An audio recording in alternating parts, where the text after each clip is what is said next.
कागल मुरगुड ग्रामीण रुग्णालयात विविध प्रकारच्या आजारांवर मोफत उपचार केले जातात।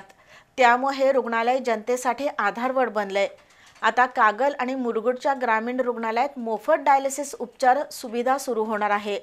त्यासाठी स्वतंत्र इमारत बांधण्यात आली असून फर्निचर आणि वीज जोडणीची कामे पूर्ण झाली आहेत। दररोज 5 रुग्णांवर डायलिसिस करण्याची सुविधा असल्याने अनेक रुग्णांचे पैसे आणि वेळ वाचणार आहे।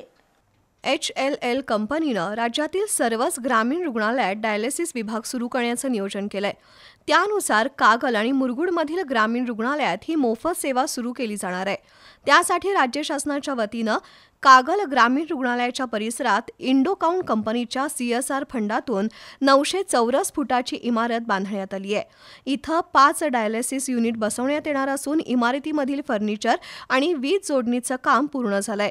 तर मुरगुड ग्रामीण रुग्णालयाच्या जुन्या इमारतीत डायलिसिस विभाग सुरू होईल।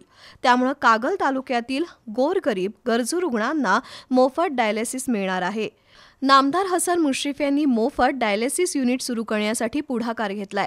दरम्यान डायलिसिस विभागात लवकरच आरो प्लांट बसवण्यात येईल। येत्या महिनाभरात ही कामं पूर्ण होऊन डायलिसिस विभाग रुग्णांच्या सेवेत दाखल होण्याची शक्यता आहे। प्रत्येक युनिटसाठी 1 डॉक्टर, 2 टेक्निशियन, 1 नर्स आणि 2 परिचारांची नियुक्ती केली जाणार आहे। उपसंचालक डॉक्टर दिलीप माने, ग्रामीण रुग्णालयाच्या वैद्यकीय अधीक्षिका डॉक्टर सरिता थोरात, मुरगुड ग्रामीण रुग्णालयाचे डॉक्टर अमोल पाटील, अधीक्षक राम सातवेकर यांच्याकडे डायलिसिस विभागाची जबाबदारी देण्यात आली आहे।